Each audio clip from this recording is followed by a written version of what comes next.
అక్కినేని కొత్త కోడలు నాగచైతన్య భార్య శోభితా ధూళిపాల గురించి ప్రత్యేక పరిచయం అక్కర్లేదు. ముఖ్యంగా బాలీవుడ్లో భారీ పాపులారిటీ అందుకున్న ఈమె వాస్తవానికి తెలుగమ్మాయి. కానీ ఇక్కడ ప్రయత్నాలు చేయకుండా బాలీవుడ్లో ప్రయత్నాలు చేసి భారీ పాపులారిటీ సొంతం చేసుకుంది.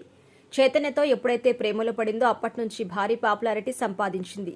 అందులో భాగంగా చైతన్యతో వివాహం తర్వాత మరింతగా వార్తల్లో నిలుస్తుంది. ఇకపోతే ఇప్పుడు వివాహం తర్వాత కూడా వరుస సినిమాలకి గ్రీన్ సిగ్నల్ ఇస్తూ ఉంది. ఇదే క్రమంలో తాజాగా మరో సంచలన డైరెక్టర్తో సినిమా చేయడానికి అవకాశం అందుకున్నట్టుగా తెలుస్తోంది. ఆయన ఎవరో కాదు, ప్రముఖ సంచలన డైరెక్టర్ పా రంజిత్. ఇకపోతే పెళ్లైన తర్వాత కొంతకాలం ఇండస్ట్రీకి గ్యాప్ ఇచ్చిన శోభిత ఇప్పుడు మళ్లీ బిజీ అవుతోంది. అందులో భాగంగా సినిమాలు, కథ, పాత్ర చాలా భిన్నంగా ప్లాన్ చేసుకుని ముందుకెళ్తుంది. ఇదే క్రమంలో పా రంజిత్ డైరెక్షన్లో చేసే సినిమా చాలా వినూత్నంగా ఉండబోతుందట.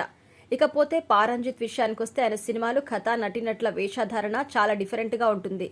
ఎగ్జాంపుల్ తంగలాన్ సినిమా చూస్తేనే మనకు అర్థమవుతుంది. అందులో హీరోయిన్స్ ని ఆయన ఎలా చూపించాడో మనకు తెలుసు.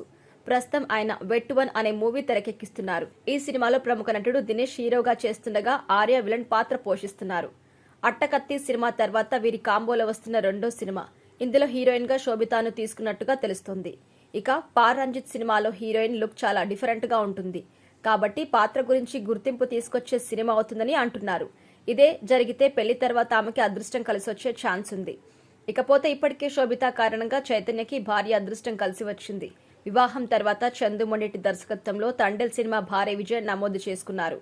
ఇక అంతేకాదు తన డ్రీమ్ రెస్టారెంట్ షోయు కూడా ఇటీవల ప్రారంభించారు. ఇందులో ప్రపంచవ్యాప్తంగా ఉండే ప్రత్యేకమైన వంటకాలను ఇక్కడ మనం రుచి చూడవచ్చు. ముఖ్యంగా యంగ్ టైగర్ ఎన్టీఆర్ కూడా ఈ షోయు రెస్టారెంట్ పై ప్రశంసలు కురిపించారు. తనకెప్పుడైనా జపాన్ ఫుడ్ తినాలనిపిస్తే ఇక్కడికి వస్తాను అని, ఇక్కడ ఫుడ్ చాలా బాగుంటుందని తెలిపారు. ఇలా మొత్తానికైతే శోభిత వల్ల నాగ చైతన్యకి బాగా కలిసి వచ్చింది. మరి శోభిత పరిస్థితి ఎలా ఉందో చూడాలి.